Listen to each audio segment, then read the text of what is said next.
Have you ever felt like life is just one big game of chance? Like everything is totally random? Well, what if I told you there's a way to actually understand that randomness? A secret code to figure out the math behind luck itself. Let's get into it. Okay, quick question for you.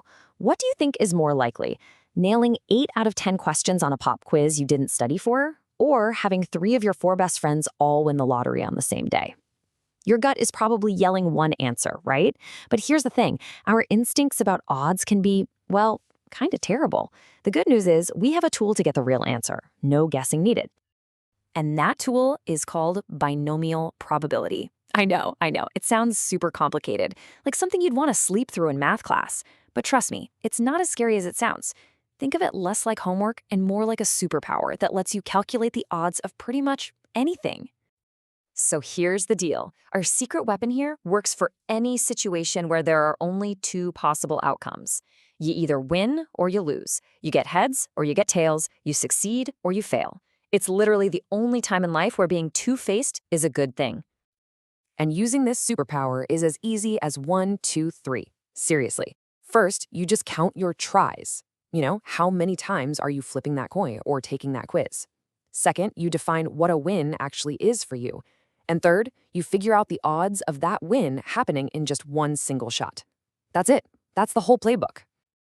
All right, let's try it out with the ultimate classic, the coin toss. Let's say we flip a coin 10 times.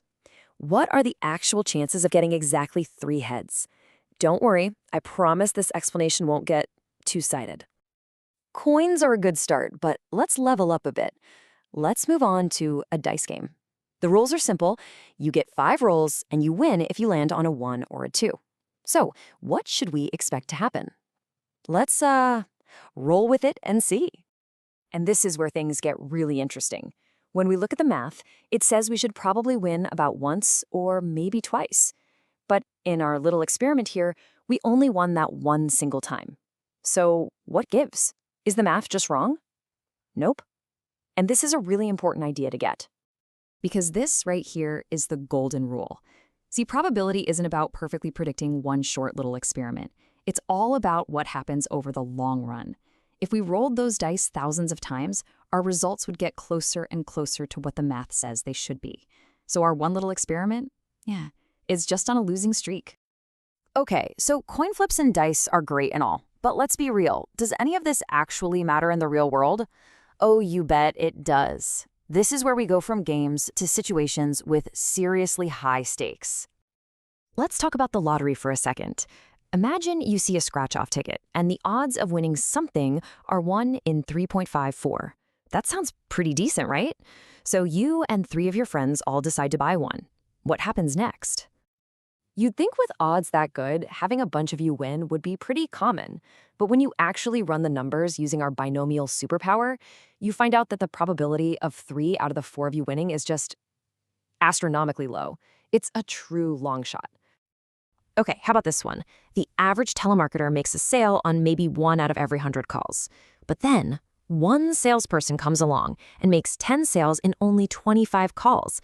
The chances of that happening are so tiny, that person must have a PhD in, persuasionology or something. It's statistically wild. And remember that quiz from the beginning? If you are just completely guessing on a 10-question test with 4 choices each, the odds of you getting 8 of them right is, well, it's so close to 0, it might as well be 0. So, yeah, maybe not the best study plan. Now, let's look at a much more serious example. Let's say the 1-year survival rate for a specific type of cancer is 20%. So if you have a group of 12 patients, you'd mathematically expect about 2 of them to survive. But what if one hospital had 6 survivors out of those 12? The probability of that happening just by pure chance is unbelievably small. And that is the kind of number that makes researchers sit up and say, whoa, what is that hospital doing right? It's a signal, a clue that something remarkable is happening. So we've looked at games, we've looked at jobs, we've even looked at life or death situations. After all that, what's the big idea? What's the one thing you really need to remember here? Here it is. The most important thing to get is that probability is not a crystal ball. It can't tell you if your next coin flip will be heads. What it does is it gives us a baseline. It's a ruler for measuring what's normal so that we can spot when something is truly, statistically, out of the ordinary. It helps us tell the difference between just random luck and a meaningful pattern. It lets us see the order hidden inside the chaos. So the next time you hear about a 1 in a million shot, you'll have the secret code to understand just how special that really is. The odds are just numbers. What you decide to do with that knowledge, well, that's all up to you.